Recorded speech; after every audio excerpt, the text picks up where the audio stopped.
Today, Kevin McCarthy is officially the new Speaker of the House, and Joe Biden visits the border. We've got all of that and more coming up, and it all starts right now.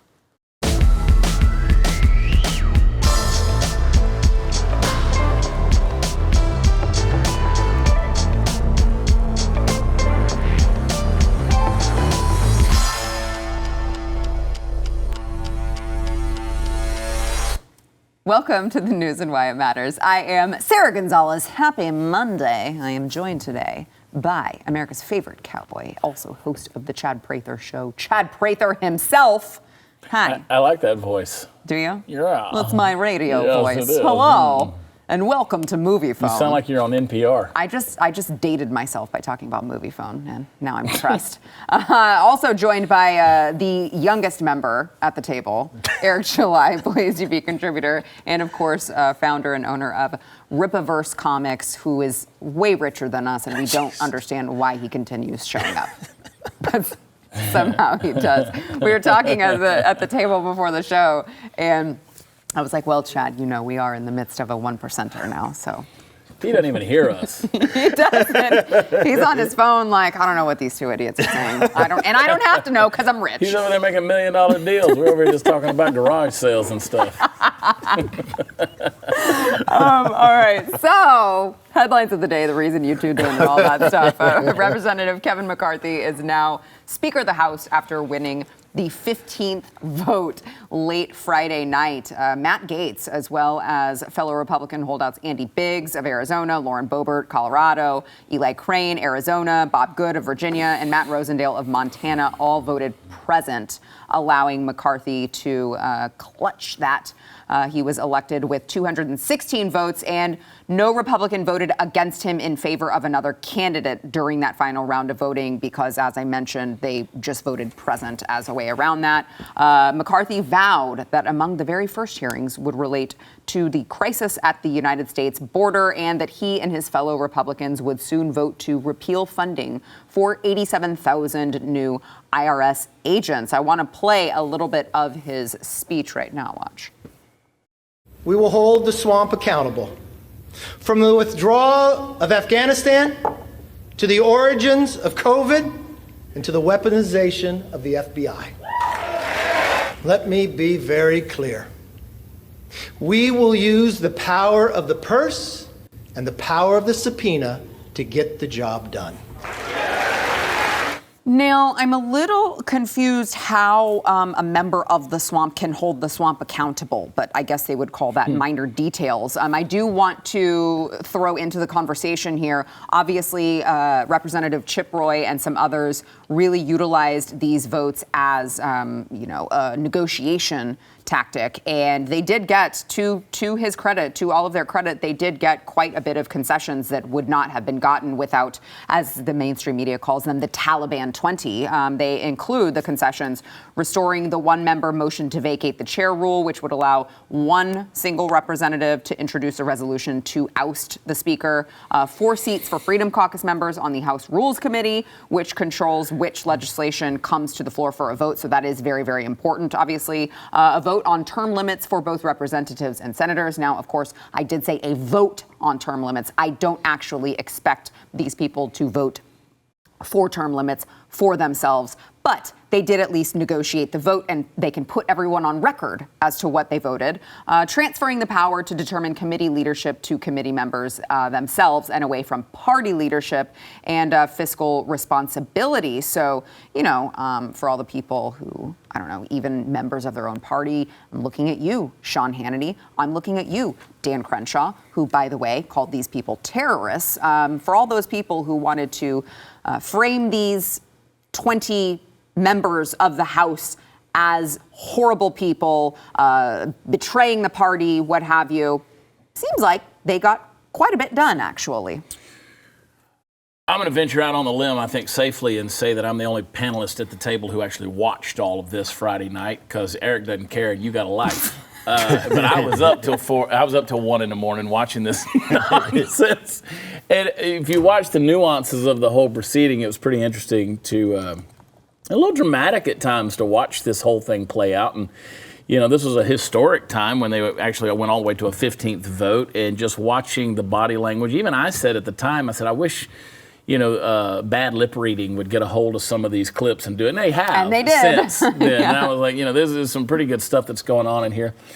And you bring up an interesting question. How can a member of the swamp, and Kevin McCarthy is a member of the swamp, how can he bring accountability to the swamp? He can't. It took this Freedom Caucus doing what they did. And I remind everybody, I know that we want to live under this Robert's Rules of Order type sentimentality of how American government ought to work. It's not. It's very messy. A constitutional republic is very messy to keep it right. And we're so far off the rails and reservation and all the other, analogies you can use. We're so far gone from the original intent of what this country was founded on that when you watch this, you go, ooh, that's just just a nasty, these people are being terrorists, to use Dan Crenshaw's phrase. No, they weren't. Actually, they got a lot of stuff done. And everybody's like, why can't these guys just be brand name Republicans like the rest of, these swamp creatures out there? Well, I'm glad they didn't in the grand scheme of things. Now, you basically take every single person in that room, put them in a bottle, shake them up, and toss them out. And at the end of the day, they pretty much all look the same to me at this point. But I am glad that those folks stood up and took the stand that they did. Yeah, I mean, it's just frustrating because you see them actually taking a stand for very reasonable measures. Another concession, 72 hours required before you hold a vote on a bill. I would say I would ask for much longer than that when you're talking about 3,000-page bills. I think 72 hours should be, you're talking about bare minimum. And these people had to fight their own party just to get stuff like that done. It's just so frustrating because this whole party, the Republicans, Democrats do it too. Obviously, it happens on both sides of the aisle. But it's like, what is the point of electing our representatives to represent us if you think that they're just required to vote in lockstep with whatever the top of the party says? Like, what the hell is the point? Is this all a charade? And then you go, well, yeah, that is actually what they think it is. They do. Well, that's what it is. Let's call it for what it actually is. But, I've always said, whether it be with the Liberty caucuses or Freedom caucuses of the Republican Party, they are the wing that is halfway decent. Unfortunately, they don't always get the support that I feel is, let's say, warranted if you actually, or the people that were members of the party actually gave a crap about advancing, let's say, freedom and liberty and private property rights in our own, individual lifetimes, right? And this type of stuff is what's going to be required. And I hate that. And I love the point that you bring up about it's kind of supposed to look messy like that if it is going to work. I can use that term very loosely in the way that you think that it should. That's what it's supposed to look like. But right now, government is this sort of federal government in itself, and how they legislate is just this real kind of bizarre way, and everybody knows it's screwed up. Like the constituents even know that it's screwed up. The fact that, to your point about the bills, we have these massive bills where they're thrown so much stuff in there. That has been going on for a long time, but it's not that it's just been going on for as long as it has. It's that everybody knows that it has, including the people that vote. And what has been done to sort of change it? Well, nothing. And the voters kind of look at it like, as they did with this situation, they do it with, let's say, previous elections as well. And that is, well, you have to make the concessions because the other side will win.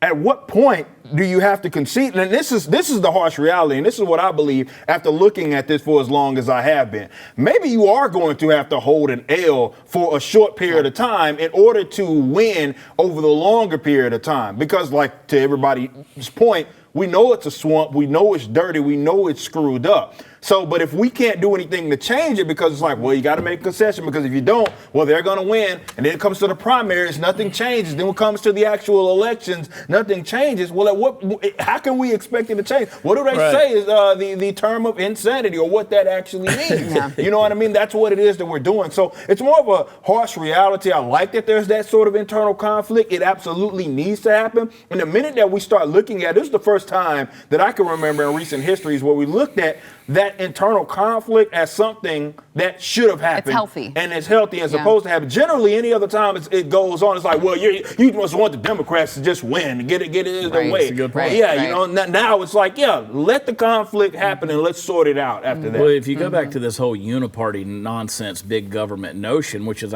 what I think we're looking at here, then you have these renegades that come in and say, well, we need to do things a little bit differently. And these people are suddenly they're traitorous, they're treacherous, they're terrorists. The problem that I have with the GOP, there's many, but the problem I have with the GOP, and the reason I don't align myself with them by and large, is because they're never ready for anything. No. Look at what happened when Donald Trump got elected president. They weren't ready to overturn Obamacare. They didn't have an alternative solution to that. And so we're still stuck with this nonsense. They weren't ready for, they weren't ready to they just went with the person who they thought has always been there, Kevin McCarthy. They weren't willing to think outside of the box and say, okay, obviously we saw this, whatever you want to call it, MAGA movement, America First movement, this group of people who put Donald Trump in office, and that, again, they wanted to so far move themselves away from being aligned with the insurrectionists. Let's go back to the old GOP status quo. Fortunately, there were some people with some balls who were willing to say, no, the values stay the same no matter how many deals, trumped up charges you bring against people who so-called are America First. We're going to stand our ground on this thing. I seem to recall when the Democrats used the party of no. Remember when they called, they're just the party of no. I'm like, yeah, I wear that with a badge of honor. If we think that your ideas are crappy, of course we should be the party of no. And they just continue to purport that, like, they should, as you pointed out, Eric, they should have this relationship where, like, everyone just goes in lockstep with whatever the majority thinks or whatever, most of the, and it's like, why the hell are we sending people here? What was it that I texted you the other night while I'm watching this stuff and you had a life? Like I said, you're sitting there with your husband enjoying your world. I'm sitting there alone on a couch watching this nonsense. Watching C-SPAN. Alexandria Ocasio-Cortez. Jeffries. I'm watching this crap. And I texted you, I said, I wish I was, as arrogant as Matthew Gaetz at least appears to be. Yeah. I don't know if he is in real life. I've been around him a few times. A lot of times it's a little, what's up? But, but when I've been around, I'm like, this is a smug dude. Like, I wish I could give that much. I don't give a. I know. And you were like, what's he doing? I said, breathing. I don't know. I get it why people say he's got a face people want to punch. But he ain't wrong that regard. He's great. And it made me so mad listening back to Hannity's exchange with Lauren Boebert. And Hannity's a punk. God, it's like. He's a punk. And again, I'm sorry. President Trump, I'm not sorry. President Trump owes these people an apology.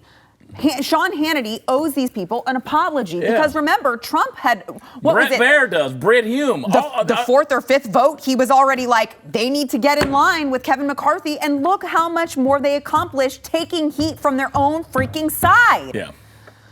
Don't get me started on the Fox News talking heads. God. That bunch of Riri's, they lock step with them. Who needs enemies with friends like these? Which is, again, why none of us consider ourselves at this table, consider ourselves members of the Republican Party. Every time I get an email or a text from them asking for money, I'm like, F you. No. Delete. All right, we got to take a quick break. We'll be back with more. First, I want to thank our sponsor, Startmail. So if you're tired of feeling like your personal data is at risk, or maybe you worry that big tech is watching every single move you make, which they are, if you don't want anyone else knowing where you've been, who you've met, what you're thinking at any certain time, Startmail is a perfect solution for protecting your privacy and giving you peace of mind. They've got a secure email service that keeps your inbox safe from unwanted spying eyes and protects you from spam. Every message can be encrypted or password protected, and when you delete an email, it is gone forever. You will get unlimited disposable email aliases to keep your real identity hidden online. With just a few clicks, you can easily switch from your existing email provider and start taking advantage of Startmail's enhanced privacy protection. You got to go there, sign up today to save 50% on your first subscription year. That is 50, half off. You got to go to startmail.com/Y. Join the thousands of people who have chosen Startmail for their email security needs. That is Startmail with a T, startmail.com/Y for 50% off. Joe Biden got a watered-down version of the border crisis in El Paso, Texas over the weekend. Leading up to his visit, the Border Patrol Union slammed the president because of reports that the state and local authorities were ramping up detentions and cleaning up the migrant encampments ahead of his arrival. I said, El Paso is being cleared up as if nothing unusual ever happened here, just in time for Biden's visit to the border. It turns out they can actually move these people when they want to because they don't want the optics to look bad. The tweet was posted after a report by El Paso Matters that said large crowds of migrants had been detained in El Paso by Border Patrol agents overnight on Wednesday. Later reports suggested that the Border Patrol and local police ramped up these patrols and detentions in El Paso ahead of that scheduled visit. I want to play for you a clip from the El Paso News talking about how they had been cleaning up that area, that they were perfectly fine to just leave with a bunch of homeless illegal immigrants up until the president visited the area. Watch. Of course, this area, it had a lot of police presence. We've been reporting in the past couple of weeks of police coming here. They've been arresting people for maybe paraphernalia. They had access to marijuana, those types of arrests. We spoke to one woman. We asked her, have people been cleaning this area in preparation for President Biden's visit? One woman did tell us that, yes, she has seen city officials or city employees out here cleaning the area in preparation to President Biden's visit. Now, I also want to throw into the conversation, Greg Abbott greeted Joe Biden when he got here. He handed him a strongly worded letter that I'm sure just really, really railed into all of Joe Biden's lax border policies that we know have been affecting, border states the most, Texas, Arizona, California. I'm sure whatever he said is really going to change things. But Greg Abbott said that the Biden administration didn't call him before his border visit, before Joe's border visit, just sent him a last-minute random email. Here's that. During this entire time, Joe Biden has not called me. He did not call me, nor his staff called and let us know either about his visit or to invite us until last night. We got a random email to one of my staff members asking if I would be there to meet him on the tarmac. And so they have failed to communicate. And listen, this visit is about 2 years too late and about $20 billion short of what needs to be done. All he's going to do down there is rearrange the chairs on the deck of the Titanic. He's not going to achieve any solutions that will make the border safer, more secure, and stop illegal immigration. Yeah, I'm sorry, but I can't stomach Greg Abbott, of all people, sitting up there talking about how horrible Joe Biden's been on the border. What the hell have you done? Because all I heard him do was say that he was going to declare an invasion and as if all of these things were going to change, and nothing has changed. He talks the talk, but he doesn't follow up. Yeah, anyway, you can't. Hey. Let me bring this back on before you get canceled, okay? Let me bring this back online. First of all, Greg Abbott's the best governor Texas has ever had. Oh, okay. Well, this is what I hear every day. Then why'd you run against him? This is what I hear I made a mistake. I should never have run against Greg Abbott. God, Greg Abbott is sucks. The best governor Texas. I hear it every day. He's the best. And I'm like, why? Well, because he's called it an invasion. The hell does that do? 2 weeks ago, he was on Tucker Carlson putting up more wall panels, more stock photos of the wall panels on private property. There's 3 of them right there together. I think he's tearing them down and putting them right back up. It's like a kid playing, money. In the playground. He tear it down, build it right back up. And it's like, look, we're building the wall. 3 panels. You got 60 feet of wall panel in there. So you're right. The hypocrisy of Greg Abbott, whatever. But Joe Biden coming to town on a 2-hour layover, which is in essence what it was in El Paso, on his way to Mexico City to see what's going on. And you're right, you bring up a good point. Suddenly they found reasons to arrest these people and detain them elsewhere. Who knew they had it in them? I mean, suddenly, apparently, if you want to clean it up, you can clean it up. Because I've seen some pictures that look similar to this shot you got going right here at the wall. I've seen it at the bus station. There's other places on the street there in El Paso. And then, within 24 to 48 hours later, I mean, those are clean streets. I don't know if they ran the sweeper through there or what they did, but man, those people, boom. I mean, they got gone. Yeah. Interesting how it turns out they can enforce the laws. You know what they did? They hired Mexicans to clean up streets. That's what happened right there. They got it done. We are hard workers. I will say that. Clean yourselves up. It doesn't at all surprise me that, obviously with the president coming here and you want to make sure that things look very good for him, getting everything cleaned up. But the whole Abbott point, I don't differ necessarily on the issue because obviously I think I probably despise him more than anybody here. But it's more so. I don't know. This man ran against him. Yeah, that's true. I don't got it. I don't got the years energy. of his life I got about dedicated $1 million invested in that hate. I don't. Yeah, that's true. That is a great point. But until I think Texas. Let me say this: Texas of all states. This is a little bit of a tangent, but whatever. I always go on tangents on the show.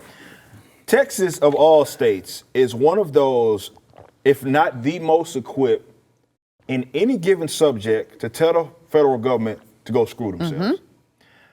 It's true. Because of its economy, because even its location, because it is still by the Gulf or whatever. So even in terms of like shipments and trade and all that, it's basically set up with our own power grid. It's set up for success to say, y'all go screw themselves. And even though this is the one subject that I think even conservatives will look at the Texas government and its governor and say, look, of all issues that we would say, please go tell them to screw themselves on, immigration is certainly the one. I think I apply to literally everything else because obviously I want the federal government dissolved. I can't have that. I'd rather Texas just break away from it. And because that doesn't seem to be the approach, we do have this kind of like nationalist Texas. I know the term nationalist is so freaky and scary to some of these other people that is kind of growing in this country where people are actually putting pen to paper and trying to spell it out for the normies. Like, dude, this not only can be done, it should be done, and you'd benefit a lot more from it because really the federal government doesn't do jack diddly. Mm-hmm. We help it more than it actually helps us. So I guess if anything, I'm more irritated that he's not using this subject as if to say, I'll even get my support of because the other stuff, you may not get the support of the normie conservatives on, like the more anarchist stuff like myself. But on this one, I think this is the easiest one to say, okay, how about they are not helping you in this regards. In fact, they're making it a little more difficult. Just go tell them to screw themselves. And let's see what happens. Yeah. Listen, if you go to my Wikipedia page, I got one. I don't know who writes it, but someone thought. I'm jealous. I don't have a Wikipedia. I thought somebody out there, somebody was trying to insult me because they put these things out there that said I ran for governor of Texas on the platform of the secession of Texas from the United States of America. They meant that as a way to insult me. Now I'm all about it. I didn't run on that. When asked about it, we discussed it. I didn't. That was not my platform. But you know what? Badge of honor at this point. Yeah. If that's what you think of me, fine. I like it. So I'm pulling up Greg Abbott's letter to Biden, but I haven't had a chance to go through the entire thing. Well, but I you got to read it in his voice. You got to put it all together. You got no enunciation. And I just imagined that it was like, if you don't start enforcing the laws at the border, I'm going to ask to speak to your manager. Listen, poo-poo head. What are you going to do, Greg? You haven't done anything. Why would we expect that some dumb letter that you post on Twitter for likes and retweets is going to change anything? But I keep trying to look at the bright side. At least we don't have O'Rourke. I want to encourage everybody to go get a book right now. It's by Brian McClanahan. I thought you were going to say Chad Prater. My friend Brian is spelled with an O, Brian. Brian McClanahan is a great historian out of Alabama. He's written a book called How Alexander Hamilton Screwed Up America. And he talks about in that book, the premise of the book is how we federalized everything. Everything has been centralized and federalized at the D.C. level, and how ultimately Alexander Hamilton, although he advocated for the Constitution in order to get it passed, was not a constitutionalist at all in terms of its enactment and its enforcement. He didn't want states at all. And if you look at the federal government right now, and you just look at the body language of how Joe Biden is interacting with Greg Abbott, the picture shows Abbott shaking his hand but pointing at that letter Joe Biden doesn't even take his sunglasses off, Yeah. doesn't give a rat's ass what Greg Abbott has to say. Because, again, these guys don't care about the Constitution. It cares about the centralized federalization of all governments in the United States of America, and to hell with states' rights. Okay, I know we have to go to break, but let me ask you a quick question. If you were governor of Texas, do you shake his hand or do you just hand him the letter? You know what? I think at that point in time, I always say, you got to go to break. I have as much authority as you have. Yeah. You're on my turf. Right, and I'm pissed Yeah. about the neglect. You disrespect me, then let me show you what disrespect looks like. That's what I think. I'm going to look you eyeball to eyeball, Yes. and I'm going to tell you this is what disrespect looks like. Yep. And I'm going to show you, and you're going to hand you feel the it, letter. and you're going to feel it. And I'll here's do what the I want you to pointing. do, I'm not Joe. shaking your hand. Here's what I want you to do, Joe. You want my respect? You read it out loud right now in my presence. Yeah. I want to watch you absorb the words that I just gave you. Yeah. Yeah. Don't put a folded up piece of paper in his hand. Right, exactly. That's gone. Yeah. I don't think I shake his hand. No, I make a I'm scene. past that. Me too. I promise you, you make me governor of Texas, I'm going to jail. That's a given. God, you had your chance, you had your opportunity, you blew it, Texas. All right, we've got to go to break. First, we want to thank our sponsor, Tommy John. So, look, in my house, there is just a rule that I got my husband Tommy John pajamas. I also have Tommy John loungewear. Why are you all? Yes, there's a rule. This got intimate. No, it's just, listen, they have loungewear, they have like the really comfy sweatpants and stuff that you put on. And if you're going to come to me with any sort of problem, if the children are bickering, if you have questions on homework that I'm not ready for, you gotta give me a second when I walk in the door to change into my Tommy John, because I feel a little bit more equipped to deal with things, the daily, minutia, when I'm wearing Tommy Johns, because it's literally the most comfortable thing I've ever put on my body. Ever. It is, I don't know how they do it. I feel like it's some sort of witchcraft. I don't know. But all I know is that you will love Tommy John. Whenever people used to talk about Tommy John, before you've ever tried it, would you ever be like, nah, it can't be that comfortable? Like, Tommy John, why do I want surgery? Why do I want to be a major league pitcher? And I was like, underwear. Loungewear. Yeah, it is incredible. Literally the softest thing ever. All of their products are amazing, and it's backed by Tommy John's best pair you'll ever wear, or it's free guarantee, so you have nothing to lose. You can get 20% off your first order at TommyJohn.com/Y. That is 20% off right now over at TommyJohn.com/Y. See site for details. In response to rumors and theories about Buffalo Bills player Damar Hamlin's collapse and cardiac arrest, who, by the way, he has been discharged from the hospital. Amazing. Really, really amazing recovery. And thoughts and prayers continue to go out to him and his family. Yes, I said it. Thoughts and prayers, which apparently are now back in style. I want off the show. I want. Yes? I tell you what I want. I want sensible football control is what I want.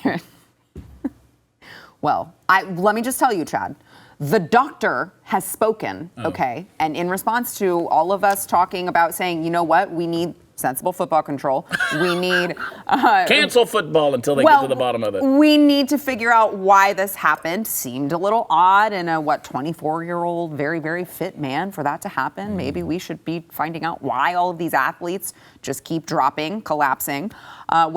Dr. Fauci has spoken. He says the rumors are false and that vaccine-related myocarditis is very, very rare. Also relatively benign. Okay, watch. In a very, very rare case, some of the mRNA vaccines can cause a self-limiting, almost invariably benign, inflammatory response in the heart, which generally resolves in a very short period of time. It is very, very rare. When you compare that with the negative effects on the heart by myocarditis or pericarditis, which is inflammation of either the heart muscle or the covering of the heart, and heart failure and heart medical problems, overwhelmingly COVID itself causes that in a dramatically higher rate than the relatively benign, mild myocarditis that you might have with a vaccine, which is very, very rare. Okay. I think I'm going to trust cardiologist Peter McCullough, who was like the most published decorated. Scientist, author of all of these studies and stuff on cardio stuff, who I interviewed at this very table and asked him if there was such a thing as mild or benign myocarditis, and he emphatically said no. I think I'm going to trust him. Yeah. I'll also trust the numbers that say that since we've had the introduction of the mRNA virus or vaccine into our world, that cardiac episodes in pro athletes worldwide has gone up 1,700%. Just the 1,700. And listen, based on his logic, I take away two things. One, all the more reason to blame China. Okay, because he said, well, COVID has a bigger chance of doing it. Oh, well, then COVID was released by China, so let's get to the bottom of this thing. The other thing is, he says, well, it's a mild. You know, it was a mild thing, statistically speaking, was dying of COVID, right? So when you had a 99.8% survival rate, why do you just go sticking in people's bodies anyway, right? Why do we stick stuff in people's bodies anyway? Swear jar. You know what I'm saying? Yes. So, but they did it. Right. They did it, and now we just don't know, do we? Because let me tell you what could have happened to Damar, and thank God for his recovery, and so many others that have gone through similar things that don't get the publicity that he got, because it happened to him on Monday Night Football. Look, adrenaline. Peter McCullough's told me personally, it's like any vaccine, it's going to affect your heart in some way. It affects all your organs, but specifically your heart. You know, you make a tackle on Monday Night Football in a professional level, there's going to be some adrenaline. Maybe you've got a heart defect. Maybe you've got some issues going on with your heart. Maybe there's some inflammation. Maybe there's any number of things. People say, well, it could have not been that. Well, it could be a combination of 8 different things. We don't know. But you know what? I say we ban football. And look, they shut down our economy. They shut down everything in the world over just saving grandma if it saves one life. That's what they say. So Damar Hamlin, thank God he's alive, but we've got other cases we can point to. Shut down not another snap of professional football until we find out what it is that's harming these pro athletes. I noticed you said professional football. You do have a college football. Listen, you do have a game to watch tonight. Money in college football. Come on. You do have a game to watch tonight. It's over tonight. Y'all do what you want. Go Dogs. Eric. Yeah, like the gaslighting of this whole ordeal was what I guess frustrated me, because it's crazy how confident they can say, well, that had nothing to do with it. But then on the other hand, say we don't know actually what happened about it. So it's like bizarre. You certainly don't know what happened, but you for sure know that it couldn't had anything to do with that. And I'm not here at the table saying that that's exactly what happened. I have no idea. But we've literally, over the course of the history of this professional, rather the NFL, something like that has never happened, right? They've admitted that has never happened. Yet it happened. Yeah.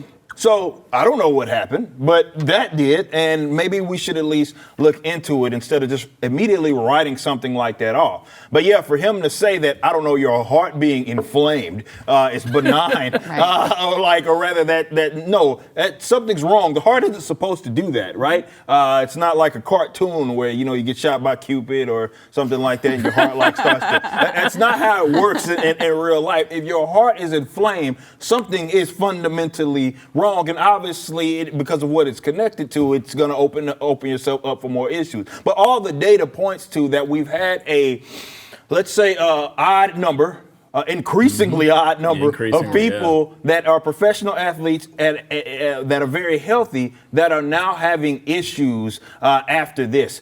We know that Fauci can say what he wants to all the time, but we already know that pockets of Europe have specifically banned young people from having certain, I can't remember if it was if it was Moderna or whatever, from young people under a certain age from even getting it because of that issue. Yeah. You can't pretend like there's just, it's just nothing. It's just rare. No. And I would push back, and I wish the person that was interviewing them pushed back on that data, because when you actually look at it, it is by no means conclusive, because you will find a study that points to the exact opposite of saying, or rather that, let's say, like I said, it's more inconclusive, that COVID or myocarditis, pericarditis-induced COVID versus the jab-induced version. So I'd push back on that regardless. But this is why, and unfortunately, what the conversation that did happen, we know what happened to Peter McCullough. We know him being banned out in certain forms of social media. That conversation wasn't allowed to happen. So the talking heads like Fauci basically, even though they've been caught in a lie, or more importantly, and I can say this on YouTube, we know, I mean, I think that's what you would ask, is what else have you been lying about? When we know specifically that the jab was sold on, that's why you got the emergency authorization, was sold on preventing the transmission of it. We know, because you admitted it was a lie. It's not my opinion. You can't even, YouTube allows me to talk about this, even though I was talking about this long before, back-to-back strike champion, by the way, just pointing to the data that the WHO even had on this specific topic. So we know that it wasn't, you admitted it, Dr. Michelle Walensky, we talked about it, when she flat out got on TV and said, look, we know now that it's not preventing transmission. Okay, so what it was sold on, it didn't do. So we have these other issues. And we know that those issues are a thing, and they want to gaslight the entire country and act like when people just drop dead from these heart issues that are, freak accident happened. I'm not going to pretend like nobody had ever died from a freak accident. But having athletes of this magnitude from basically every sport, professional footballers, like as in soccer, that stuff happening, that's not normal, bro. It's not normal, and to talk around it or rather gaslight the American public is just insane that these people are still doing it. Yeah, I would encourage all of you, if Blaze TV subscribers, you can go to, if you have not already watched it, you can go to Blaze TV and watch the vaccine special, where it was myself, Steve Deace, and Daniel Horowitz, and I interviewed Peter McCullough for that particular special, and I asked him that same question of, well, you say very strongly that it's from the vaccine, the heart damage, the myocarditis. How do you know that it wasn't just from COVID? And I'm not even going to try to give you the answer that he gave because he's way smarter than me. But I did ask him that, and there's so much there for those of you who have missed it. You got to subscribe to Blaze TV, though. You can use promo code NEWS to save some cash when you do so. But I highly recommend all of you do. And by the way, we only did it just on Blaze TV because big tech doesn't allow us to tell you these things. I mean, questions. You're right. We got that detailed, that we knew that we risked losing the entire Blaze TV YouTube. If we were to put it out there, we couldn't. They wouldn't let us. So make sure you go there and watch that if you haven't yet already. All right, we got to take another quick break. First, I want to thank our sponsor, Moink. So 60% of United States pork production is so gross. It comes from one company. It's owned by the Chinese, and they give their hogs something called ractopamine, which is banned in 160 countries, including China. But you're going to find it in your grocery aisle every day. There is a better way. You got to try Moink. That's Moo plus Oink, by the way. I was on a call with them when they first started doing, sponsorships on the show, and I was like, "But why is your name Moink?" And they were like, "Oh, well, it's Moo plus Oink." Oh. Okay, it was like a light bulb. You're so funny. Why? You're just a girl. Yeah, I had to know. I was like, but why? I want to know. It's so unique. So they're going to give you grass-fed and grass-finished beef and lamb, pastured pork and chicken, wild-caught Alaskan salmon directly to your door. And their farmers farm like our grandparents did. So Moink meat tastes like it should because the family farm does it better. You can choose whatever meat you want delivered in your box, so you can make sure that it is meat that you're going to love, and you can cancel anytime. We live off of Moink meat at our home. And let me tell you, I have 3 males in my house, 2 growing boys and 1 husband, and they cannot get enough Moink Box. You got to try it. Keep American farming going by signing up at moinkbox.com/news. And listeners of this show will get free filet mignon in every order for a year. It is the best filet mignon you will ever taste. For a limited time only, though. You got to go there. It is Moink Box, MOINK, box.com/news.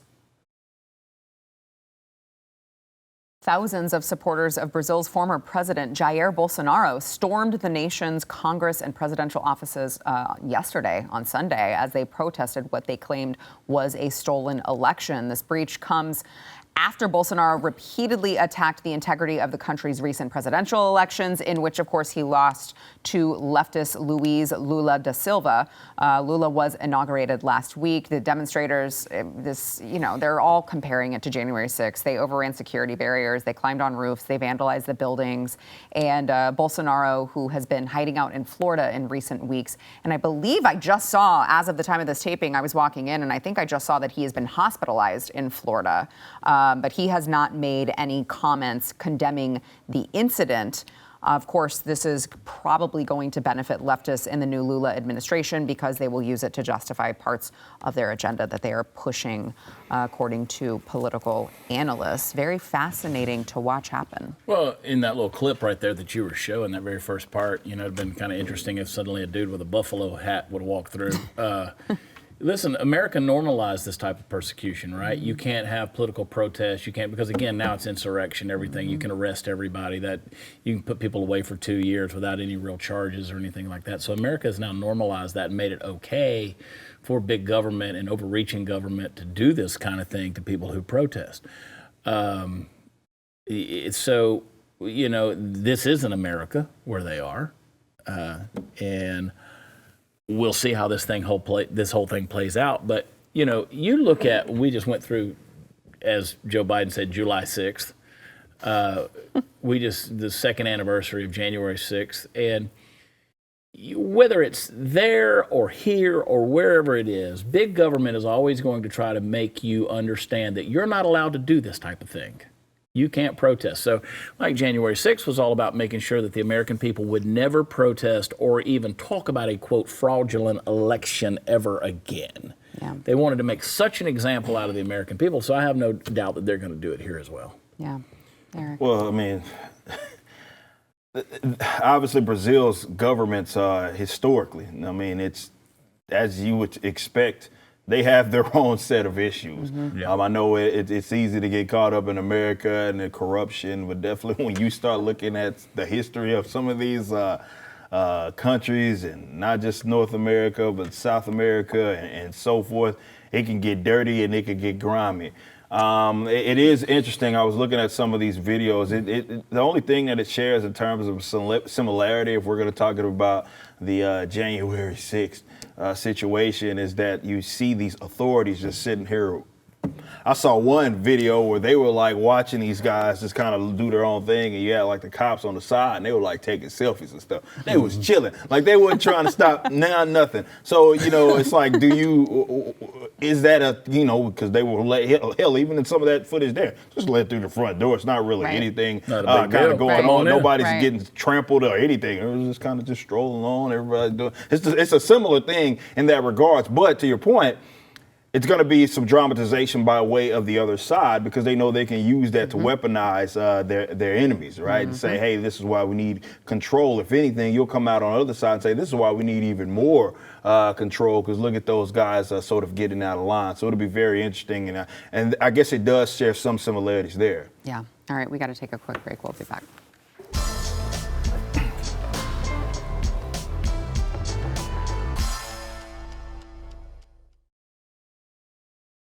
Last week, M&M's parent company Mars announced that it will offer a special edition all-female M&M's package, which will feature the new purple character designed to promote inclusivity. Yay!